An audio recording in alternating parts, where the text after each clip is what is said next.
Good afternoon and welcome to Lunch Break. For those of you new to the show, Lunch Break is a weekly podcast hosted by me, Avery Aiken, the opinions editor for the Daily Toreador, and featuring the opinions of Branson Long, a junior communication studies student. What's up? And this time, David Gay, the Levita editor for the Daily Toreador. Hello. Today, we're going to be talking about the Grammys. The continuously controversial Album of the Year award was given out this past Sunday night. The country responded, and so will we. Let's get started. First and foremost, what are the Grammys? I mean, the Grammys are like basically the Oscars of the music industry. So-called experts choose on many awards, including Album of the Year, Record of the Year, Song of the Year, Best New Artist, stuff like that, to give accolades to people in the music industry, just like how the Academy Awards gives out accolades to the movie industry. I think it's the most prestigious award ceremony for the music industry, and it's crazy, how much the Grammys can influence a person's career. Mm-hmm.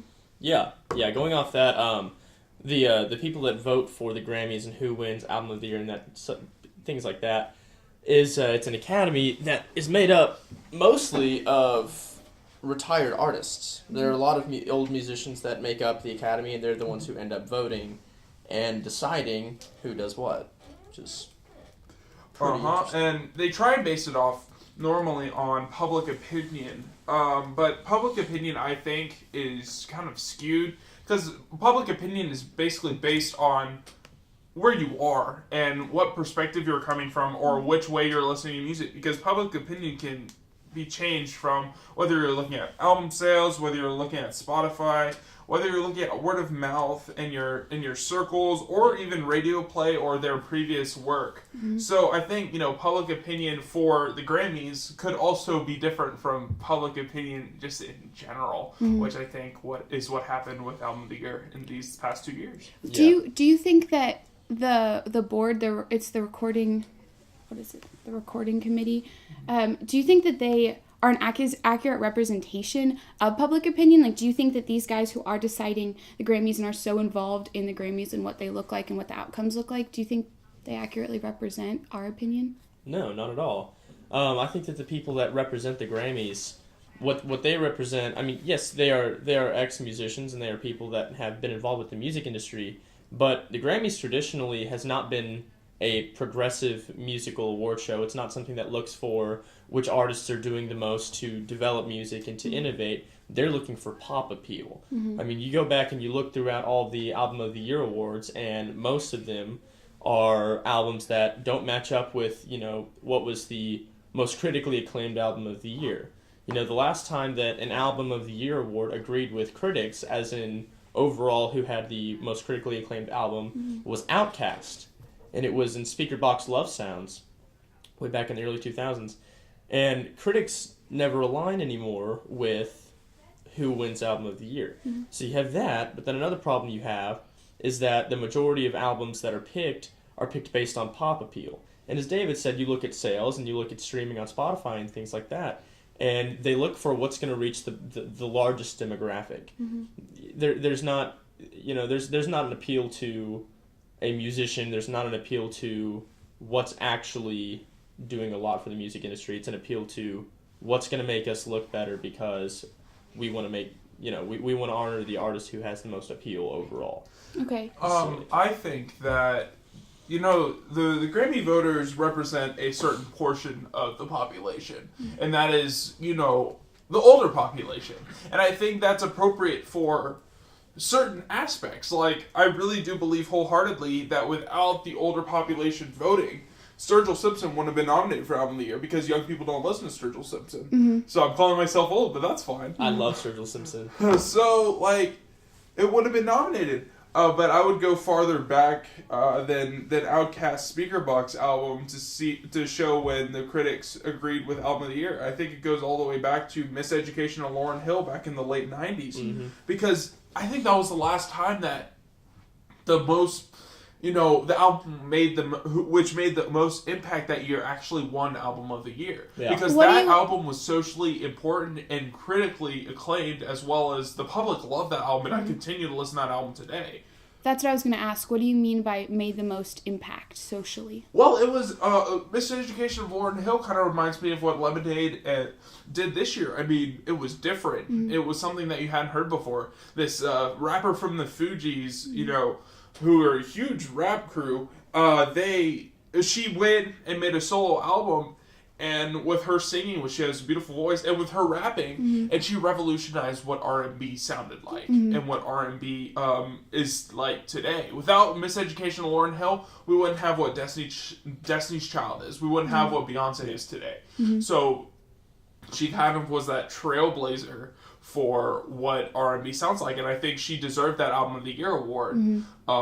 And the Grammys got it right that year. Now, why do you think how do you think the Grammys got to that point? The awards committee, how do you think that they reached that conclusion?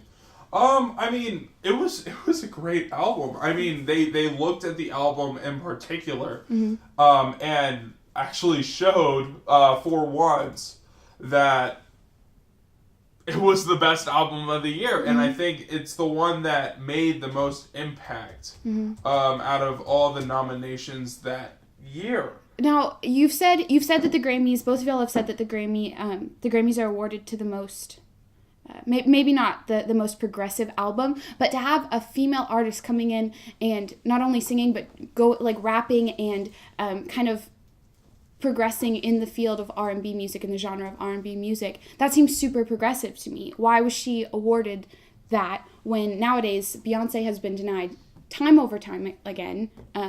What do you guys think? I think it has to do with I think it's all the voters. I really do. Yeah. And also the ratings, I think. Excuse me.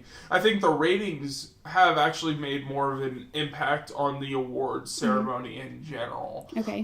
Because as time progresses, you know, they want more and more viewers for the show, and I think they pick the awards based on, you know, who will get the most viewers for the actual ceremony. Yeah, it's an interesting point. Like, for example, 2015, Kendrick Lamar made probably one of the best albums of all time. With To Pimp a Butterfly, and it made a huge impact on me personally and on, you know, people in general, but Taylor Swift won. And I think that's because not everyone listened to Pimp a Butterfly, which was unfortunate, but I think more people listened to Taylor Swift's album and was more familiar with the singles from Taylor Swift's album and the songs that on her album as a whole.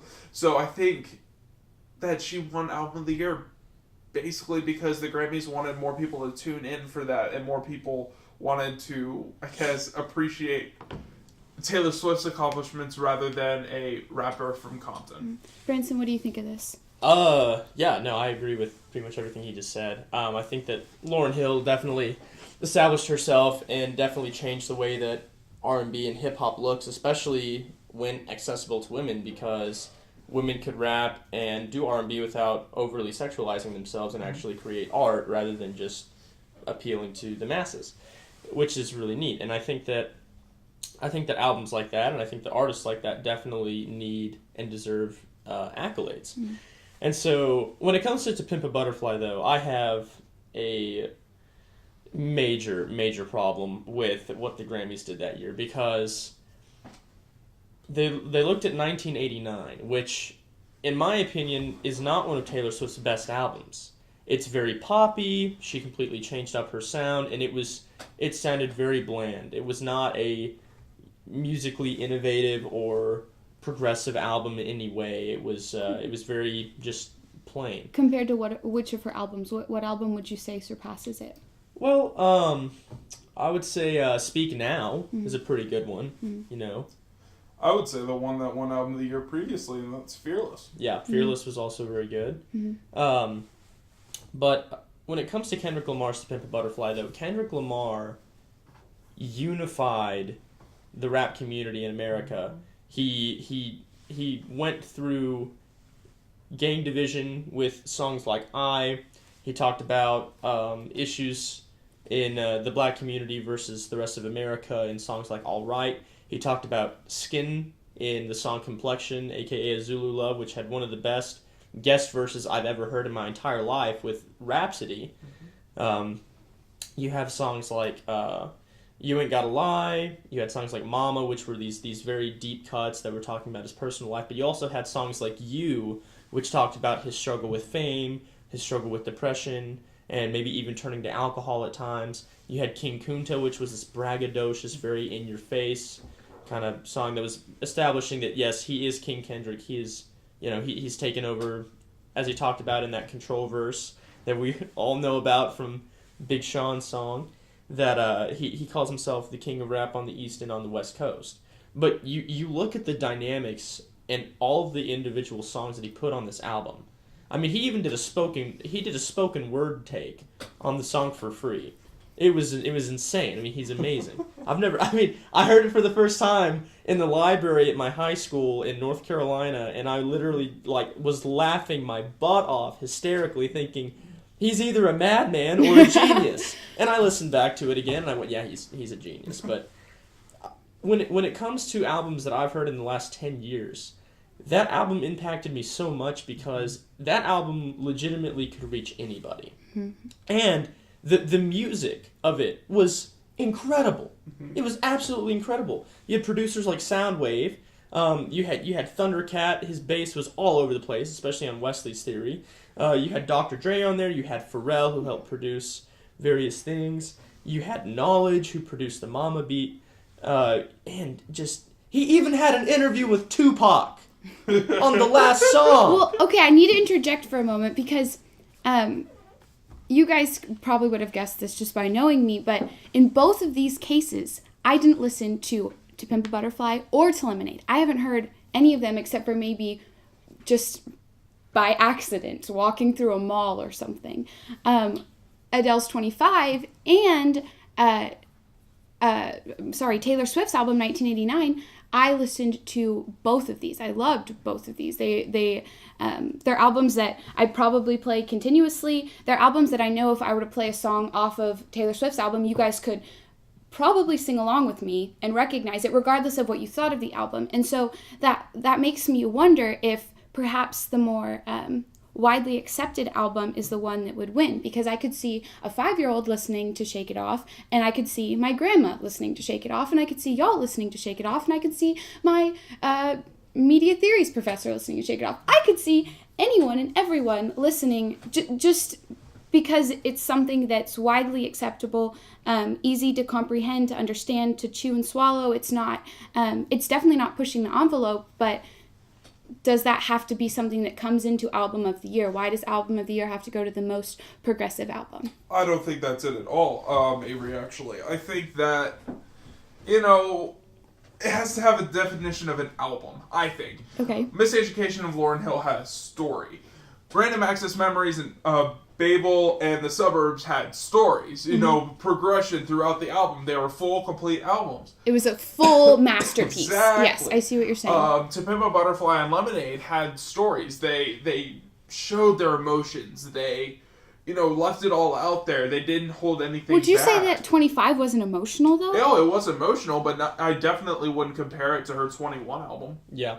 And going off of that, the Adele album 25 was originally produced by Damon Albarn, which is the lead singer of the Gorillaz and of Blur, and they completely scrapped the project because people thought that it wasn't catchy enough. They thought it wasn't pop enough. And I think Adele's 25 is pretty good, but there are definitely filler songs. Mm-hmm, oh, absolutely. I would agree. There are songs that I definitely shuffle past if I'm listening to it because they're just there because she needed more songs on the album. It's like Beige, the color, but in music. Yeah, you can't do that with an Album of the Year winner. Exactly. I mean, that's a good point. What shocked me most is that when 25 was released, it wasn't critically acclaimed. Yeah.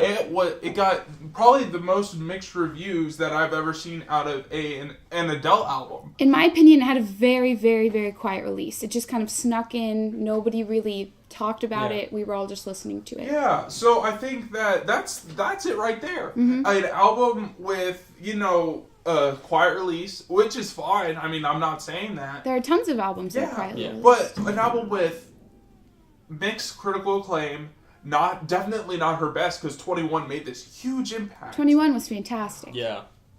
I don't understand why the Grammy Board would give an album like that, or give an album an award like that, when 21 was so huge, and 25 was definitely, seen to critics and to the masses as lower tier to that masterpiece. Because I would call 21 a masterpiece. I would agree. And what's interesting is that I think Adele would almost agree with that opinion, because if you saw in her acceptance speech, she said, and I'm paraphrasing, but she said that Lemonade was her album of the year. And then so that brings me to ask, do the Grammys honor the most deserving artists? And is it strange that the artist who won would agree that she perhaps isn't the most deserving artist? I think that it actually comes by year, whether they honor the best album of the year. Agreed. You know, you don't think it's something that can be across the board generalized? No. Okay. No. Because it all depends. First of all, it all depends on who's nominated. Because in a year where the Suburbs won in 2011, I mean, it wasn't the best album category. I mean, you had Eminem, Lady Antebellum, Lady Gaga, and Katy Perry. Of course, I think Arcade Fire would come up because that was a complete album. So I really think it depends on what other albums are nominated with the album of the year winner. So of course people will think that other albums are better. Of course people think albums were missed off of the 2017 album of the year list. I've heard a lot of people say Frank Ocean should have been nominated for album of the year, but it's all their opinion. And out of these five nominated, I think they just got it wrong this year, where they haven't gotten it wrong in the past. And it's been 2 years in a row, which kind of mind boggles me. Branson, do you think that the best albums were even nominated? Well, in my humble opinion, no, but that's also because I try to listen to a lot of independent artists. My album of the year and probably would have been My Woman by Angel Olsen. That's a phenomenal album. David's nodding his head. Yeah. A Moon-Shaped Pool by Radiohead was also very good. Thought that was great. Yeah, just stuff like that, and Solange's album. I thought Solange had a better album than Beyonce, if we're being honest. David, what do you make of that? Now, I thought it was great. I thought it was so good. It's a good album. I haven't listened to it as much as I would have Lemonade, but I completely disagree with you. No disrespect to Lemonade. It's in my top 10 for sure. But Solange's Cranes in the Sky, though, everything, her singing on there, the songwriting and the topics are just, it just speaks to me. I don't know. It's just great. But no, Lemonade's phenomenal for sure. But also Nick Cave and the Bad Seeds, Skeleton Trees, great album. All of those were just great. And so when it comes to the Grammys, it's definitely more of a pop culture type event, which is fine. I mean, I get that, but when it comes to critical acclaim and also more artists that are actually trying to change genres and really push new types of music, push the envelope on what music's going to sound like, I don't think that the Grammys necessarily honor that. And a lot of these artists have never been up for a Grammy, including Sufjan Stevens, which is... Well, I mean, okay, so I do agree with you there. I mean, there is some music that doesn't get, acclaimed by the Grammys that is still wonderful. Yeah. But so let's say 2017. Who would watch the Grammys if Radiohead, Nick Cave, Solange, Angel Olsen, and let's put Sturgill in there? Yeah. What if those were the 5 album of the year nominees? Who would tune in? Be amazing. Why do we have to watch the Grammys? Why do they have to be televised? It's about music. I can read online who won. Yeah. It's important for album sales. It's important for the performances itself because it gets people out there.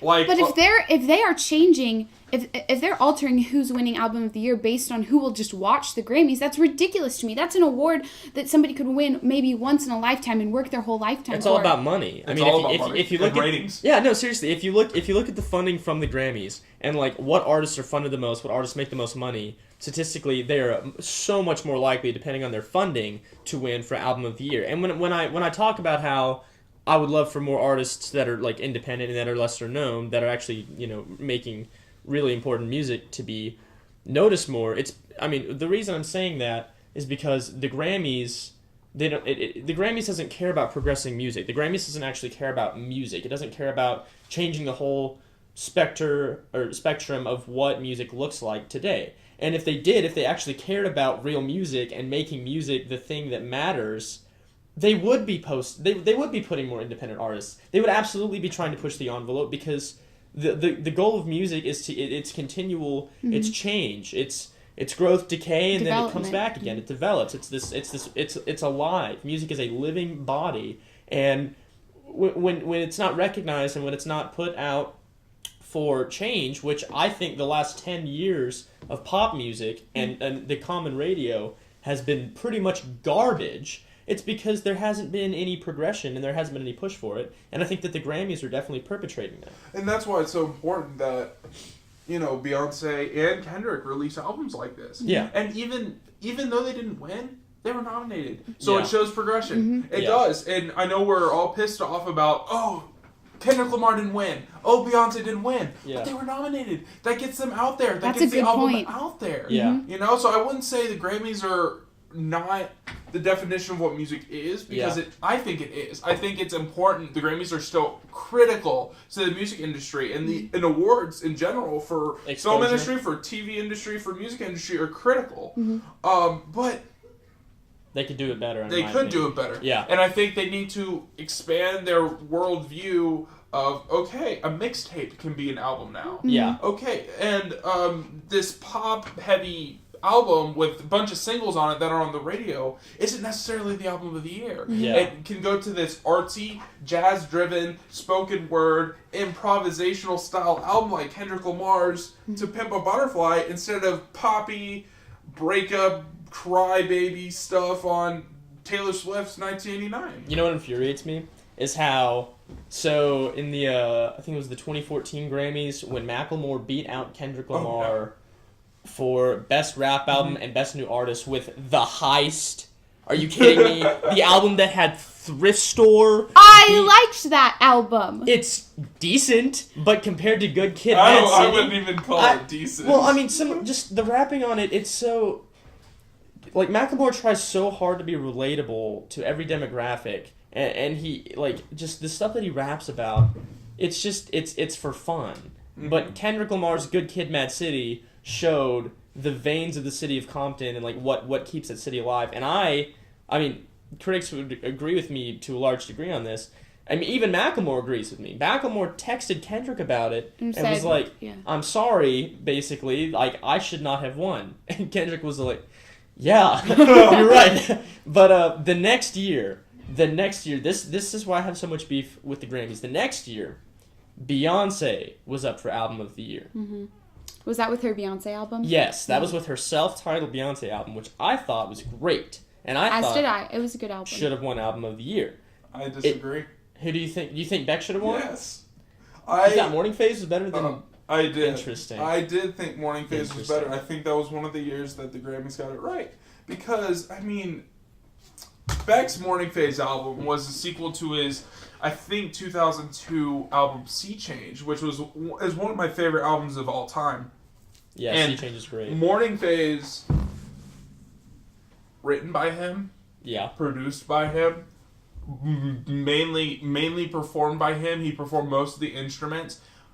And I think it goes with, it doesn't go with To Pimp a Butterfly or Lemonade, in that category, but I really think it was more of an album than Beyonce was. Yeah. Well, I think my point is not necessarily who should have won in this case. I think it's more the fact that I think that they realized that they screwed up the year before. Oh, yeah. So they went with Beck to look more progressive. They pandered to a different audience because they were like, well, I mean, we don't want to lose... Mm-hmm. That kind of thing. And I think Beck's win, and it pissed everyone off. It pissed people off that Beck won because, who's Beck, why does he have the right to beat people like Pharrell, Ed Sheeran, or Beyonce, Yeah. So I think that might have, said, they might have showed the Grammys we won't get the same amount of ratings if we pick someone who's, not socially or critically relevant. Yeah, exactly. So if you guys have said that there are several different aspects that go into deciding the album of the year, along with other albums like best rap album, is that what you were talking about earlier? Yep. There are a lot of different factors that go into it, like profit, publicity, what'll be most widely accepted. Like, hey, let's have Beck win so that everybody thinks, oh wow, they're switching up.